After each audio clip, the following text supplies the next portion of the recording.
She walked down the aisle with a blade hidden beneath her dress and murder in her heart. She smiled at the guests. She held her bouquet steady. She told herself she was ready. But when she reached the altar and looked into the eyes of Lorenzo De Luca, the most feared man in the city, he leaned close and whispered 4 words that turned her world to ice. He called her by her real name.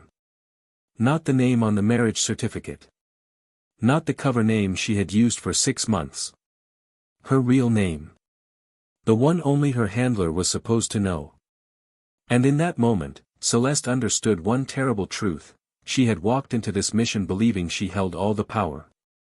She was wrong. The church was full of people who were afraid. They sat in neat rows, dressed in expensive clothes, wearing polished smiles. But Celeste had been trained to read rooms. She could see the stiffness in their backs, the way their eyes never rested too long on the man standing at the altar. Every single one of them was afraid of him.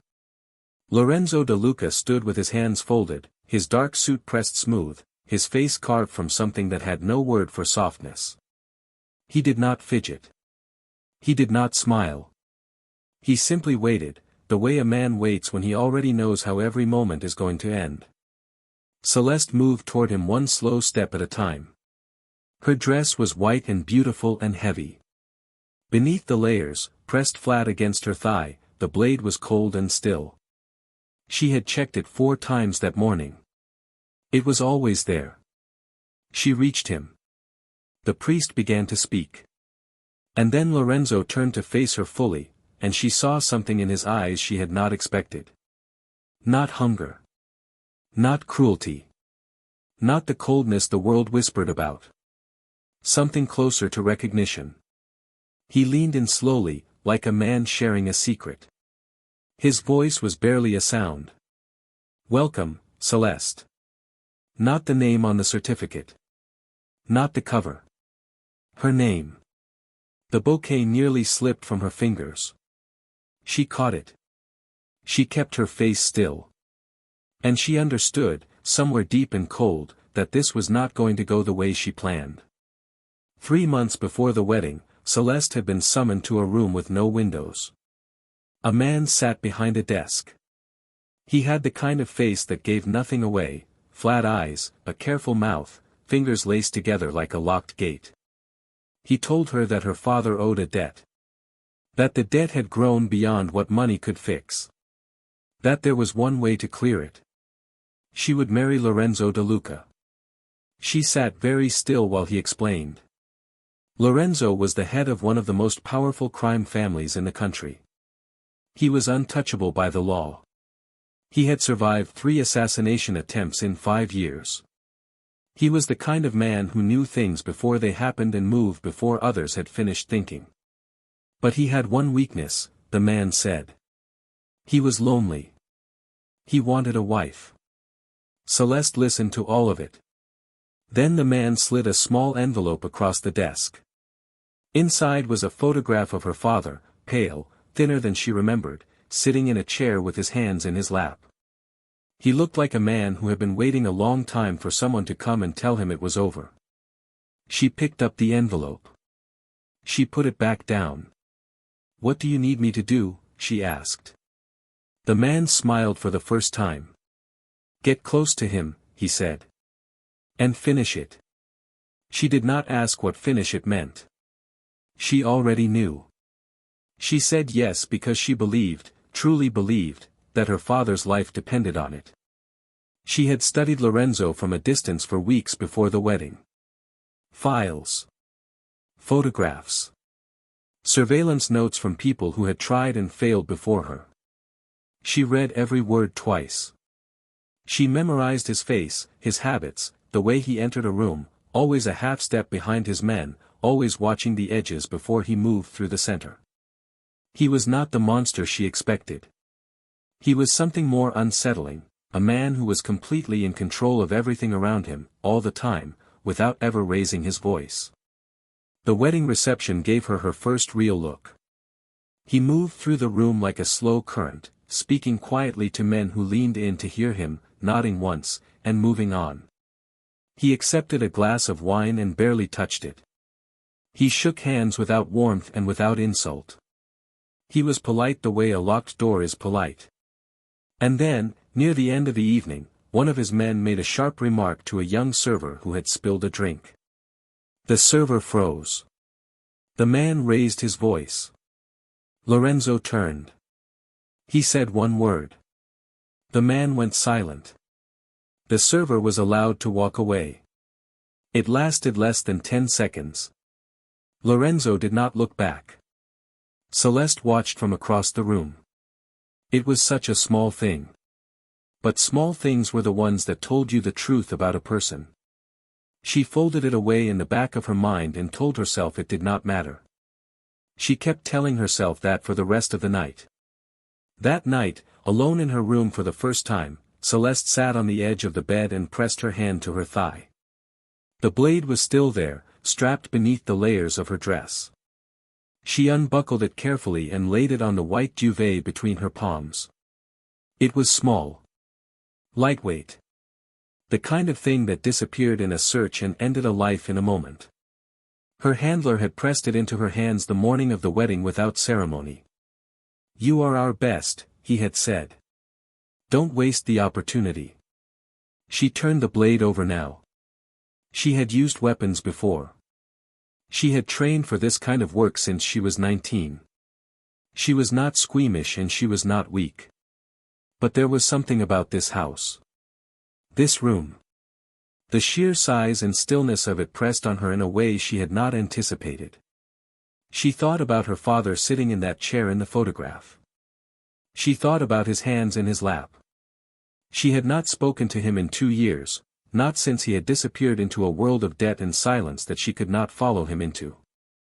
She had hated him for it. She did not want to hate him. She had never wanted that.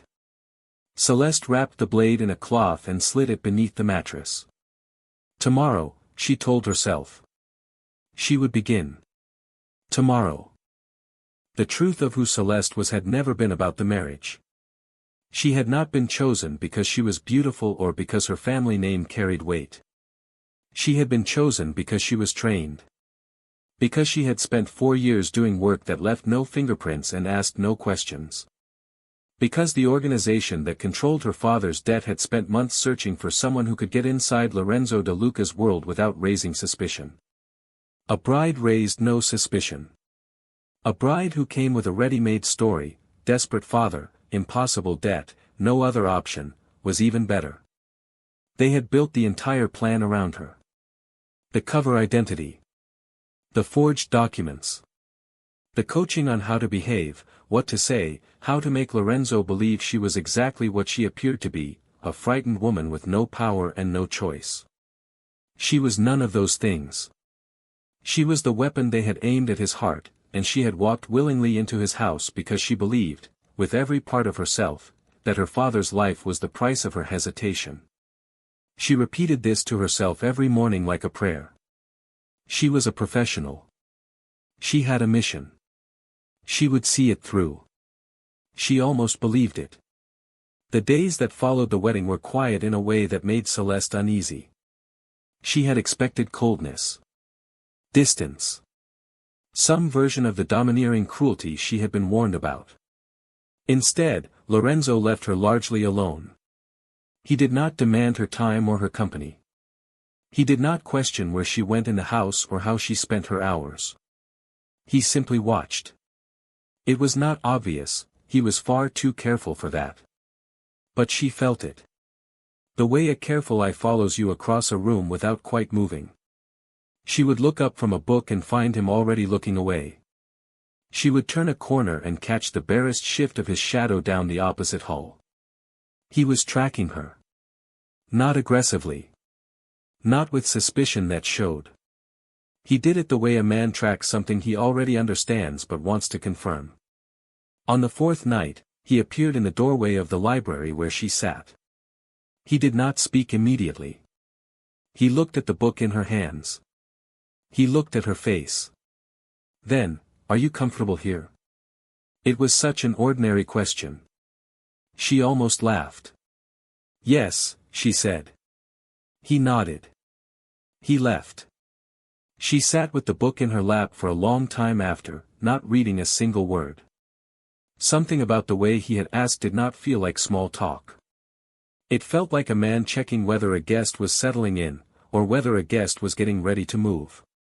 The mansion had a rhythm of its own. Guards changed at 6 in the morning and 10 at night.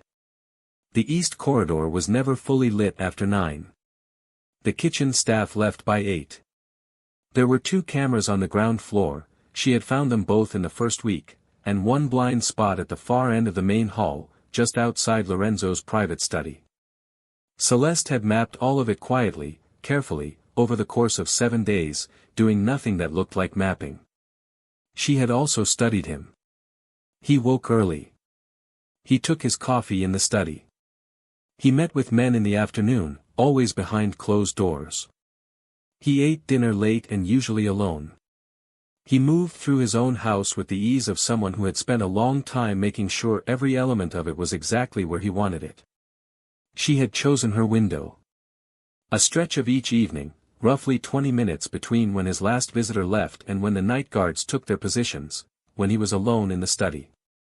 The door was never fully locked. She had tested it twice, brushing past on her way to the kitchen, feeling the latch with the backs of her fingers. It would be easy. She told herself it would be easy. But the morning she decided to act, she woke before dawn and lay staring at the ceiling for a long time, listening to the silence of the house and waiting for the certainty to come back to her.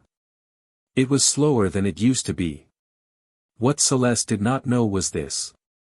Lorenzo had known her real name before he ever met her. He had known the name of the organization that sent her.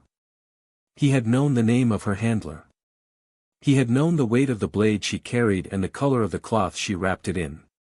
He had people everywhere, not because he was paranoid, but because a man in his position did not survive 5 years without making sure that nothing arrived at his door uninvited. When the marriage was first proposed, he had spent 48 hours verifying every piece of it. And when the truth surfaced, that the woman being offered to him was not a frightened daughter but an assassin in a cover story, he had made a decision that surprised even his most trusted men. He said yes anyway. Not because he underestimated her. Not because he thought it would be easy to manage. He said yes because someone had gone to enormous trouble to aim her at him specifically, and that meant someone was afraid of him specifically. He needed to know who. He needed her close, and conscious, and eventually, he needed her to trust him enough to tell him the truth. So he let her map his house. He let her clock his routines. He watched her watching him and he waited, the way he had always been good at waiting, with absolute patience and absolutely no fear. He already knew how this night was going to end. He was just waiting for her to begin. She moved on the 9th night.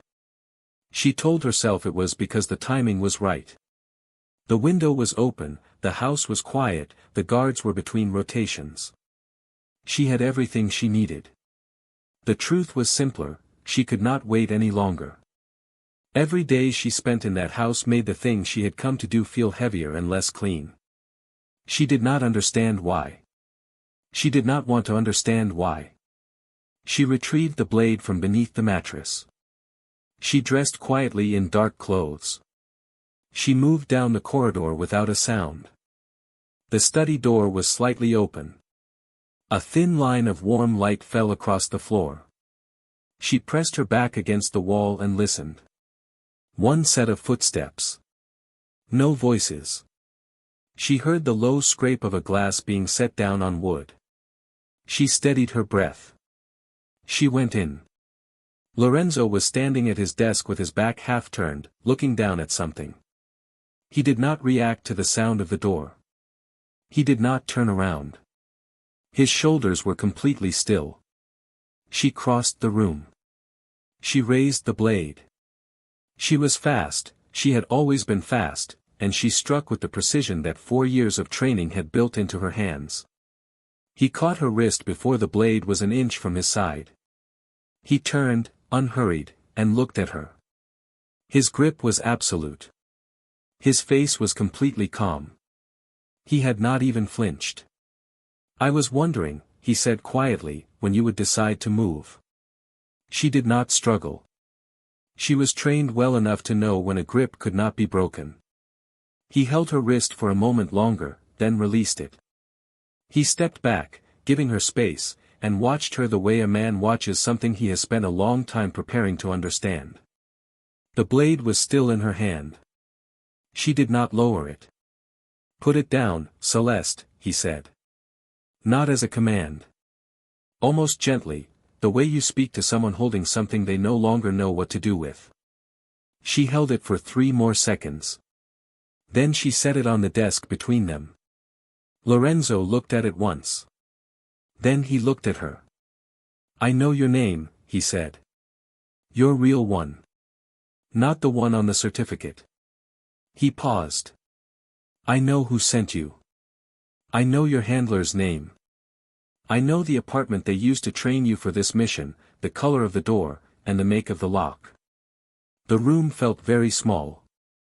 "I have known since before the wedding," he said. "I have known every morning you mapped my house. Every evening you tested the latch on this door." He picked up his glass and drank from it calmly. "I have been waiting for you to come to me so we could have this conversation. You let me walk in here," she said. Her voice was steadier than she expected. "Yes. You could have had me removed." "Yes. Why didn't you?" He set the glass down. "Because you are not the problem. You are the message. And I needed to read you before I could answer." He sat. He gestured for her to sit. She almost did not. But her legs were unsteady in a way she did not want him to see, so she sat. He reached into the desk drawer slowly, deliberately, watching her hands in case she reached for the blade. She did not. He produced a folded envelope and set it on the desk between them. It was old. The paper had softened at the edges from being handled. The handwriting on the front was unsteady but unmistakable. Her father's handwriting. Her real name, in her father's hand. "He wrote it 3 months ago," Lorenzo said. "He sent it through a man who was loyal to me, a man who had known your father from years back, long before the debt, long before any of this." He nodded at the envelope. "He tried to get it to you. They intercepted it." "They," she said. "Not a question. The organization that sent you." His voice was careful and precise. "They did not broker your father's debt because they needed money. They did not arrange this marriage because they needed my resources. They arranged all of it to get someone inside my house. Someone who would never be searched. Someone whose motivation would look like love, or desperation, from the outside." She stared at the envelope. "Your father discovered what they were planning for you," Lorenzo continued. "Not the debt, not the marriage, what came after. The part where you disappear once the job is done. He let that settle between them. He tried to warn you. He died trying to get that letter to you." The word "died" hit her somewhere beneath her ribs. She looked up. "He's gone." Lorenzo said nothing. His eyes gave her the answer. She read the letter alone. Lorenzo left the study without being asked. He closed the door behind him with barely a sound, and she sat in the pool of lamplight with the envelope in both hands and did not open it for a long time. When she did, the writing was difficult to follow. Her father's hand had trembled. The words were short and urgent. He had not wasted space on pleasantries because he had known there was no time for them. He told her he had been foolish. He told her the debt was real but the people who held it were not what they appeared to be. He told her that he had only understood what they truly wanted when it was too late to stop the arrangement, and that the moment he understood, he had tried to dismantle it from the inside. He told her he was sorry. He told her to trust no one who had sent her into that house. And at the bottom of the page, in writing that had grown shakier as the letter went on, he wrote, "You were always the brave one. That was never a burden. It was the finest thing about you." Celeste folded the letter along its original creases. She sat for a long time. Every drop of hatred she had carried for him, the 2 years of silence, the resentment, the feeling of being abandoned, it had all been built on something someone else had constructed. The story she was given. The photograph. The picture of him sitting in that chair, passive and lost, surrendering her without a fight. None of it had been true. The grief she felt was enormous. The rage beneath it was bigger. She wiped her face. She stood up. She walked back out into the hall to find Lorenzo. He was waiting outside the door. Not pacing. Not leaning with performance. Just standing quietly, the way he seemed to do everything, with a patience that had been earned rather than performed. She handed him the letter. He took it without looking at it. "Who are they?" she asked. He was quiet for a moment. Then he spoke. They have been building influence for 12 years across 3 countries. They move through legitimate businesses, banking, logistics, private security. They are not visible because they own the people who make things visible. He looked at her steadily. They wanted me gone because I was the one person in this region they could not buy, could not threaten, and could not outlast. They tried 3 times before. All 3 failed.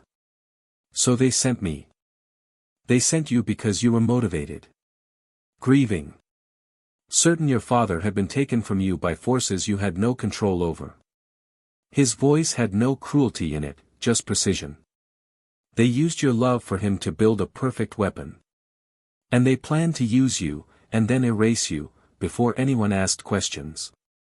Celeste was quiet. "There is something else," he said. "Tell me." "They know you are still alive. They know you have not completed the mission." His eyes were steady on hers. "They are coming to finish what you did not." She understood it all at once. Not in pieces. All of it together, like a photograph snapping into focus. The debt. The marriage. The blade. The perfect cover story. The photograph of her father in the chair. None of it had ever been about money or power or even Lorenzo De Luca specifically.